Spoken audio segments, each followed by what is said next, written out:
الحمد لله الذي نور قلوب العارفين بنور معرفته وأثبت فؤاد أنبيائه وأوليائه بقصص الأنبياء والمرسلين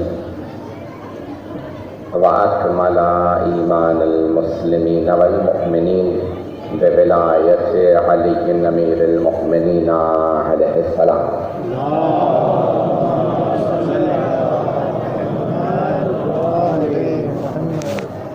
والصلاة والسلام والتحية والإكرام على أفضل الموجودات العبد المؤيد والرسول المسدد المصطفى الأمجد المحمود الأحمد أعني أبا القاسم محمد اللهم صل على محمد وآل محمد وعلى روحه ونفسه وصهره ووصيه سيد الأتقياء والأصفياء مولى الموالي إمام المتقين علي بن أبي طالب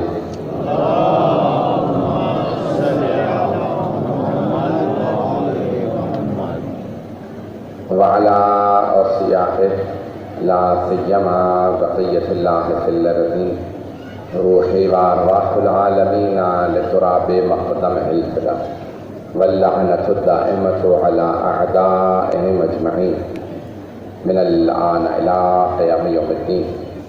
أما بعد فقد قال الله الحكيم في كتابه الكريم بسم الله الرحمن الرحيم يا أيها الذين آمنوا أطيعوا الله وأطيعوا الرسول وأولي الأمر منكم فإن تنازعتم في شيء فردوه إلى الله والرسول إن كنتم تؤمنون بالله واليوم الآخر ذلك خير وأحسن تأويلا.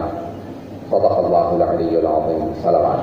اللهم صل على محمد وآل محمد. اللهم يا رسول الله يا اللهم صل على محمد وآل. بہت سے لوگوں نے التماس سے دعا کی ہے، مجھے بہت سے نام یاد نہیں رہتے. بہت معذرت کے ساتھ شاکرہ بیگم، والدہ شاعر اہل بیت شان حسن عابدی اور دعا صحت علی رضا اور ولی رضا، ان دونوں کے لیے کی گئی ہے جوان. اور بہت سے لوگوں نے التماس سے دعا کی ہے. پروردگارہ ان ایام کے صدقے میں، شہداء کربلا کے صدقے میں تمام مریضوں کو شفائے کاملہ عاجلہ عنایت فرما، اور جتنے بھی عطادار ہیں سب کی مرادوں کو پورا فرما. پروردگارہ سب کی حفاظت فرما، جہاں جہاں مومن مسلم کی جان مال عزت آبرو کی حفاظت فرما. ہمارے علماء مراجع دیگر ہمارے ذاکرین جہاں جہاں دنیا میں خدمات انجام دے رہے ہیں ان کی توفیقات میں اضافہ فرما، اور جو بھی یہاں پہ مومنین موجود ہیں جن کے ہاتھ بلند ہیں سب کی مرادوں کو پورا فرما. پروردگارہ جتنے ہمارے بچے بچے نے امتحان دے رکھے ہیں ان کو ان کے امتحانوں میں کامیاب فرما، اور جہاں جہاں پہ بھی لوگ ہیں پروردگارہ سب کی مرادوں کو پورا فرما. ہم سب کو صاحب الزمان کا ظہور دیکھنا نصیب فرما. پر محمد وآل محمد صلوات.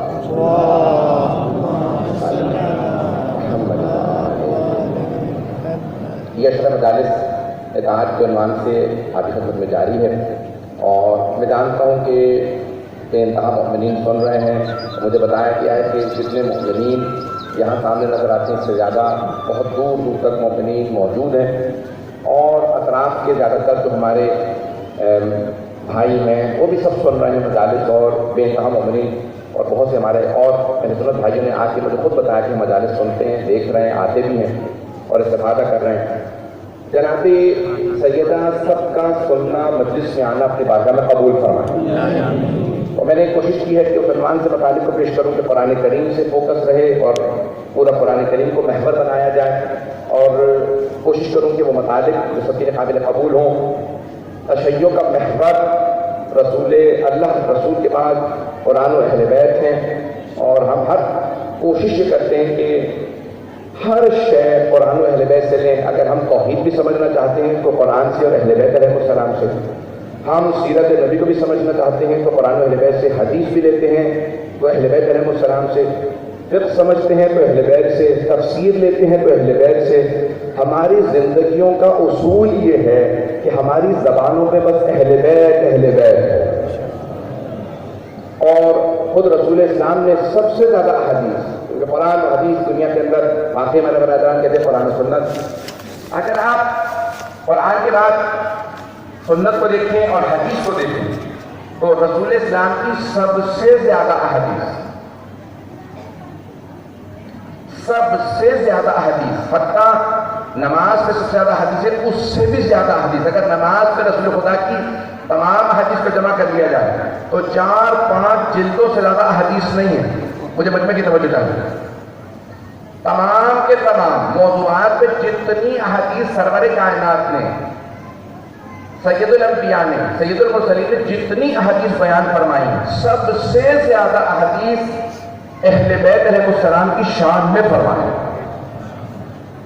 سب سے زیادہ احادیث۔ کہ اگر نماز سے بھی دیکھیں تو 4-5 جلدیں ہوں گی، اور صرف اہل بیت کی شان میں اگر سارے مسلمانوں کی نہیں، صرف ہمارے اہل سنت بھائیوں کی کتابوں سے اگر احادیث جمع کی جائیں تو 10 جلدوں سے زیادہ بنتی ہیں صرف اہل بیت علیہ السلام کے فضائل میں۔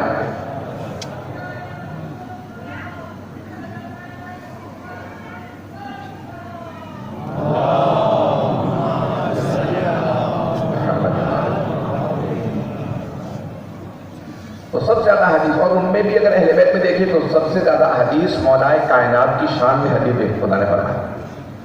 سرور کائنات نے جتنی مولا علی کی شان بیان کی ہے، جتنا ان سے محبت کا اظہار کیا۔ میں نے کیونکہ اطاعت کے عنوان سے بات کو جاری رکھنا، صرف ایک حدیث پیش کر کے آگے بڑھوں گا۔ حبیب خدا فرماتے ہیں، یا علی، اے میرے بھائی علی، اگر مجھے اپنی امت کے گمراہ ہو جانے کا خطرہ نہ ہوتا تو میں آپ کی شان میں وہ احادیث بیان کرتا کہ مجھے کیوں خطرہ تھا کہ عیسیٰ ابن مریم کو ان کی امت نے کہا یہ اللہ کا بیٹا، تھوڑے سے فضائل تھے عیسیٰ کے، یعنی کچھ فضائل تھے تو انہوں نے کہا یہ اللہ کا بیٹا۔ جناب عیسیٰ کے فضائل کچھ بھی نہیں ہے مولا کائنات کے مقابلے میں، کیا ان کے متعلق کہہ دیا یہ اللہ کا بیٹا؟ توجہ ہو مجمع کی، کیا ان کے متعلق عیسائیوں نے کہہ دیا یہ اللہ کا بیٹا؟ کچھ فضائل اللہ نے بتائے تھے، کچھ جناب عیسیٰ نے کہا ہے میرے بھائی اگر مجھے خطرہ نہ ہوتا کہ میری امت بھی آپ کو خدا کہنے لگے گی تو میں آپ کے وہ فضائل بیان کرتا کہ میرے امت کے لوگ آپ کے قدموں کی خاک کو اٹھا کے چومتے، آنکھوں پہ لگاتے۔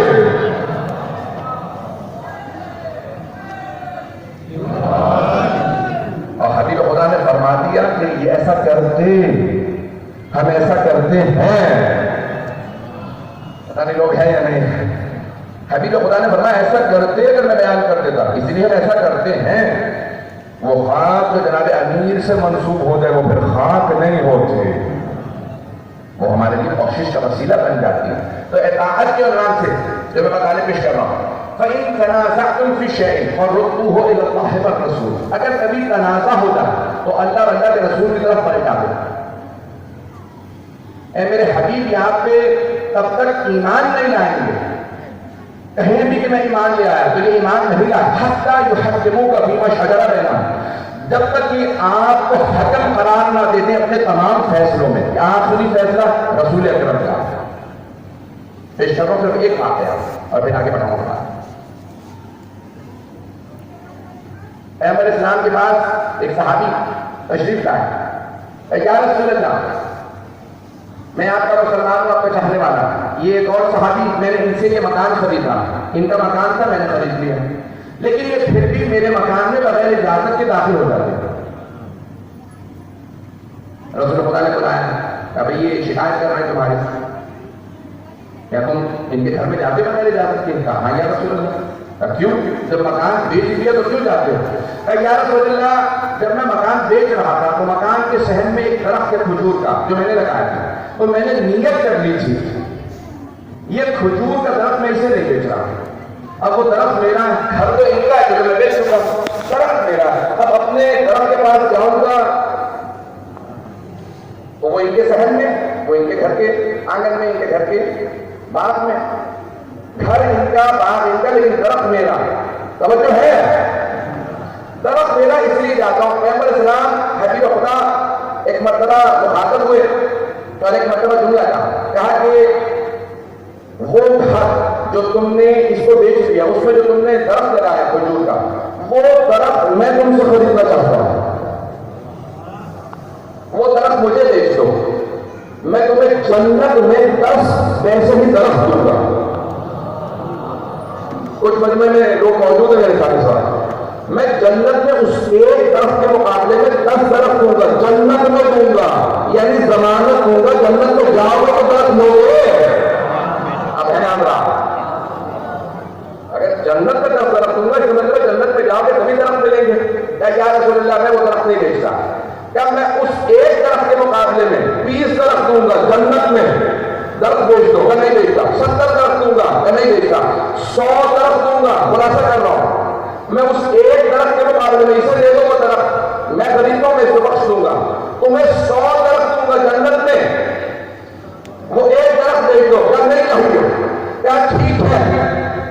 نہیں بیچتے، نہ بیچو۔ آپ نے کچھ اور صحابہ کو بلایا، کیا اس کا وہ درخت میرے اس صحابی کے گھر کے صحن سے اٹھا کے اسے دے دو۔ کیا دنیا کا درخت میں نے اٹھوا دیا، میرے پاس ولایت ہے، اور وہ جو مجھے جنت میں 100 درخت بیچے تھے جب میں کہہ رہا تھا فرشتے لگاتے جا رہے تھے، اب جب میں نے تجھے کہہ دیا نہیں بیچ رہا، انہوں نے وہ درخت اٹھا دیے۔ پتہ نہیں لوگ ہیں یا نہیں، وہ 100 درخت جو میں نے تجھے جنت میں بیچے تھے فرشتوں نے وہ بھی اکھاڑ دیے کہ تو نے میرے سودے کو قبول نہیں کیا۔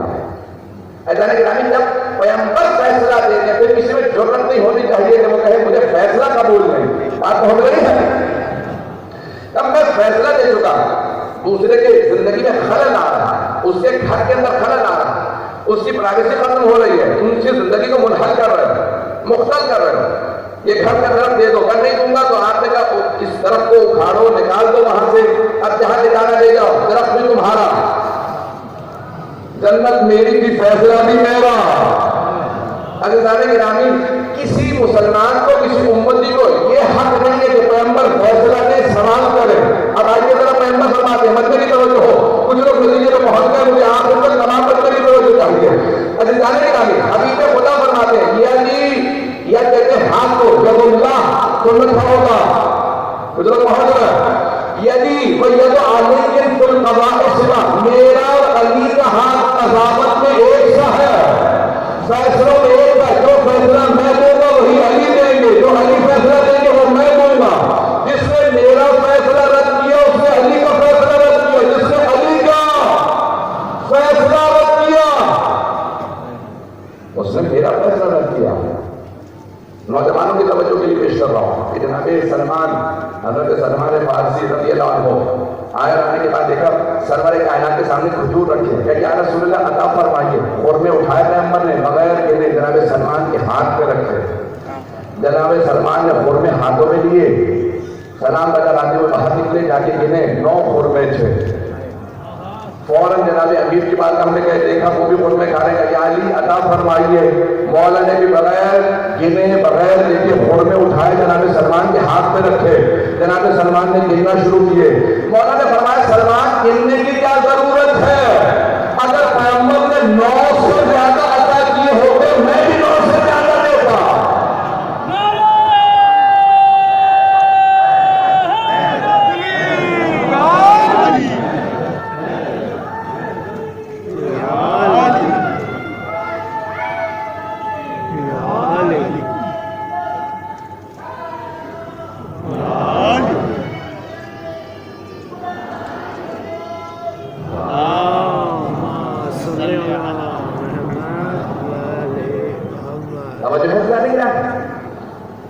جب تک ہم اپنے تمام فیصلوں میں اللہ اللہ کے رسول کو، اہل بیت کو حرف آخر نہ مانیں۔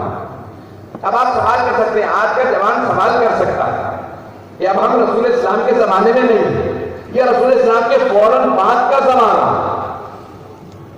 وہاں سرور کائنات موجود نہیں، تو فیصلے کیسے ہوتے تھے کہ اللہ فرما رہا فردوہ الی اللہ والرسول، اللہ اور اللہ کے رسول کی طرف بات کو پلٹا دو، وہ جو فیصلہ دے گے اس فیصلے کو مانو۔ خدا کی قسم بڑے بڑے جلیل القدر صحابہ رسول رضوان اللہ علیہم یہاں تک کہ خلفاء جب فیصلہ دیتے تھے اور غلطی ہو جاتی تھی تو مولا آگے تصحیح کرتے تھے.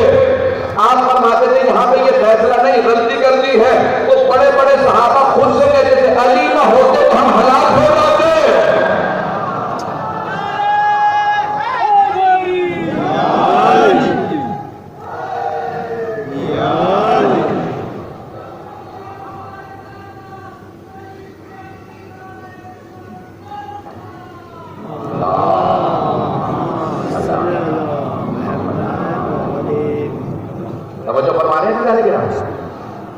تمام نے اس بات کا قرار کیا ہے کہ جناب امیر کا فیصلہ رسول خدا کے فیصلے کے عین مطابق. ایک صرف اور صرف شاہد اور پیش کر دوں, بچوں نے دینیات کی کتابیں پڑھا ہوگا لیکن جب انسان بچپنے میں پڑھتا ہے تو اس وقت شعور اور ہوتا ہے, سوچنے کا انداز اور ہوتا ہے. رسول اسلام نے ہجرت کی, جب ہجرت کرنے لگے تو کہا سب اپنے اپنے گھروں میں رہے, کوئی گھر سے باہر نہ نکلے. پھر اس کے بعد ایک مرتبہ اپنے خادم سے غلام سے کہا جاؤ میرے بھائی علی کو بلا لاؤ. مولا کائنات کو بلایا کہ علی اللہ نے حکم دیا آج رات ہجرت کر کے چلا جاؤں میں مدینے, میری جان کو خطرہ ہے, اللہ نے مجھے حکم دیا تو میں مدینے جا رہا ہوں. بس مولا نے ایک سوال کیا, جب آپ نے کہا کہ علی میرے بستر پہ سو جائیے گا, یا رسول اللہ بس ایک سوال ہے کیا میرے آپ کے بستر پہ سو جانے سے آپ کی جان بچ جائے گی؟ تو حبیب خدا نے مسکرا کے کہا ہاں یا علی میری جان بچ جائے گی. تو تمام کے تمام علماء اسلام کے تاریخ اسلام کے علماء نے جملہ لکھا کہ اسلام میں سب سے پہلا سجدہ شکر شب ہجرت مولا کائنات کا لگایا. فوراً سجدے لے کہا پروردگار تیرا شکر ہے تو نے مجھے اس لائق بنایا کہ تیرے حبیب کی جان بچاؤ. اب کیوں رسول خدا نے کسی اور سے نہیں کہا کہ میرے بستر پہ سو جائیے یا علی آپ ہی سوئیے؟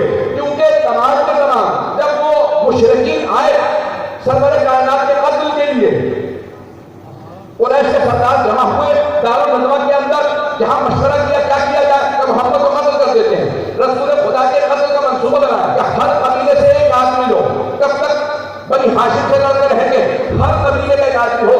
40 قبیلوں کے, مجھے نہیں 7 قبیلے تھے, مجھے بحث نہیں, جتنے بھی تھے سب ایک ایک نیزہ لائے تھے قتل رسالت معاذ کے لیے.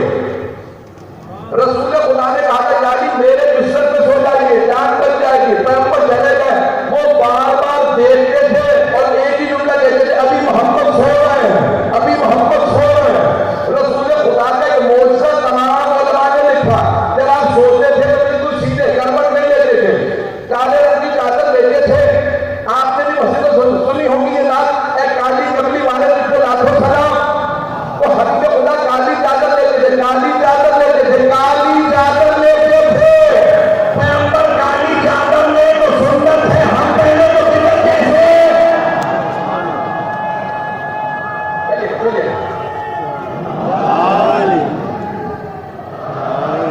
تو حبیب خدا جب کالی چادر اوڑھتے تھے سر سے لے کے پاؤں تک پورا بدن ڈھانپ لیتے تھے. پھر بھی جب صحابہ کا مجمع ہوتا تھا تو صحابہ گزرتے گزرتے بتاتے تھے یہ رسول خدا آرام فرما ہے, یہ رسول خدا, یہ رسول خدا. سب میں اور پیغمبر میں فرق واضح تھا, صحابہ میں پیغمبر میں فرق واضح تھا, صحابہ میں پیغمبر میں فرق واضح تھا. تو امت نہ کہے محمد ہم جیسے سمجھو. تو حبیب خدا کو دیکھ کے سارے کہنے ملے یہ رسول خدا آرام فرما ہے. صحابہ اور ہے کیسے معلوم کہ ان کے بدن سے نور چھن چھن کے نکلتا, چادر کالی اس میں سے بھی نور آتا تھا, پتہ چلتا تھا رسول خدا سو رہے. اب پیغمبر اسلام کو شب ہجرت کسی کو اپنے بستر پر سنانا تھا تو ایسے میں ڈھونڈا جس کے بدن سے ویسا ہی نور نکلتا تھا.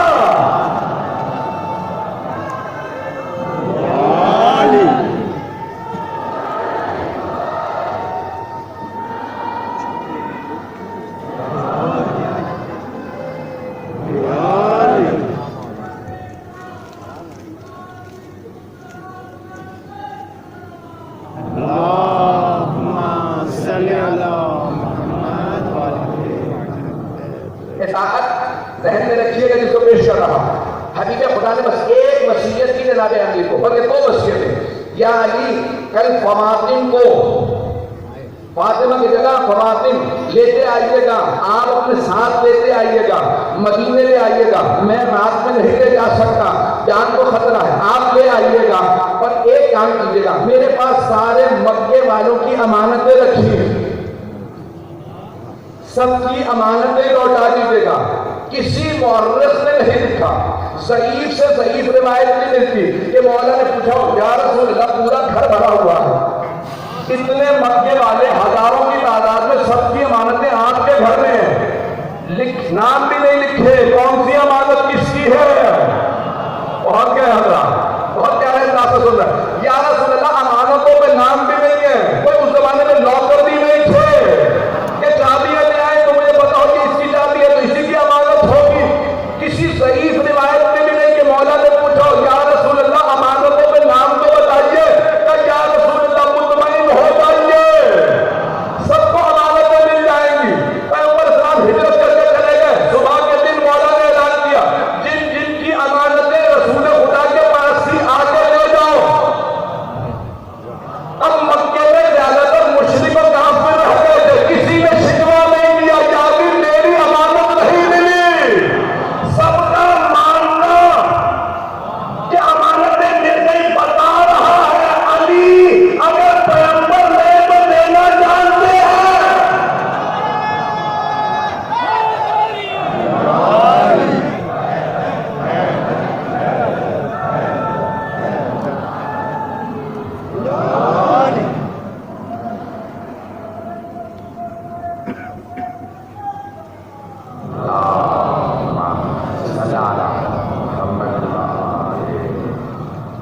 توجہ رہی کہ عزیزان گرامی، مرتبہ جناب سرور کائنات جگہ جگہ تعارف کروا رہے ہیں، فیصلہ علی کا حتمی ہے، فیصلہ علی کا آخری ہے، جو یہ فیصلہ دے دیں وہی آخری فیصلہ ہے۔ بس بھائی مولا کائنات جہاں جہاں جب بھی کوئی آیا فیصلے کے لیے تو آپ نے فیصلہ دیا۔ ایک فیصلہ آپ نے 10 مرتبہ ممبر سے سنا ہوگا، خود کتابوں میں پڑھا ہوگا، بچوں کو سنایا ہوگا، واقعہ میں بھی وہی پیش کر رہا ہوں، تاریخ وہی ہے، لیکن شاید میں ایسا نتیجہ دوں گا جو آپ نے شاید پہلے نہ سنا، شاید۔ اور حبیب خدا کا میں نے پیش کیا، جناب امیر کا بھی سن لیجیے، یہ فیصلہ ایک پیش کروں گا، نتیجہ شاید میری کوشش ہے شاید میں آؤں۔ اب مولا کائنات کے پاس 2 خواتین ایک بچے کو لے کے آتی ہیں، واقعی ذہنوں میں آگے میں نے جیسے پڑھا، مجھے چہرے بتا رہے ہیں کہ سب کے ذہنوں میں بچے کو لے کے آتی ہیں، کیا علی یہ بچہ میرا ہے۔ 2 واقعات ہیں، ایک میں 2 بچے، لڑکا ہے لڑکی، دونوں خواتین کہتی ہیں لڑکا میرا، بیٹا میرا ہے، بیٹی اس کی۔ اس زمانے میں بیٹی دفنا دی جاتی تھی، آج سمجھتے تھے لوگ، اسلام لے آئے تھے پھر بھی بیٹیوں پہ ناز نہیں کرتے۔ تو ایک مرتبہ وہ واقعہ نہیں جس میں 2 بچے، ایک بچہ ہے، دونوں خواتین کہتی ہیں کہ بچہ میرا ہے۔ مولا نے کہا خود فیصلہ کر لو، توجہ توجہ، مولا نے خود فیصلہ کر لو، دونوں سمجھدار ہو، باشعور، بچہ کس کا، ماں کو تو پتا ہوتا بچہ میرا ہے یا نہیں، دونوں خاموش۔ مولا نے سوال کیا بچہ کس کا ہے، دونوں نے کہا بچہ میرا ہے۔ اچھا مولا کے غلام تھے حضرت پیغمبر، اچھا غلام تھے لیکن مولا نے آزاد کر دیا۔ میں نے ایک جگہ پہ روایت پڑھی تھی لاہور خراسان سے کہ 1000، میں نے بھی دوبارہ روایت دیکھی ایک مقام پہ کہ ہاں روایت ہے 1000، لیکن دوسرے مقام پہ ہے 10,000 سے زیادہ غلام خرید کے مولا نے آزاد کیے، پتہ نہیں لوگ ہیں یا نہیں، 10,000 سے زیادہ غلام۔ اس زمانے میں غلام بہت مہنگا ہوتا ہے، صرف امیر آدمی، مولا خریدتے تھے آزاد، خریدا آزاد غلام، اور یہاں تک کہ رسول خدا نے کہا گناہوں کا کفارہ غلام آزاد کرنا، غلام بنانا نہیں۔ بھئی جناب فضہ بھی کنیز کے طور پہ آئی تھی، بی بی نے آزاد کر دیا تھا، بھئی اس سے بڑی عظمت کیا ہوگی، یہ کنیز جناب سیدہ ہے اور حسنین ماں کہہ رہے ہیں، پتہ نہیں لوگ ہیں یا نہیں، یہ عظمت اسلام۔ ایسا نہیں کہ مولا کے غلام تھے، حضرت عمر عاشق امیر المؤمنین، اور غلاموں کے یہ مقام اس سے پہلے کہ واقعہ مکمل کروں کہ 2 کپڑے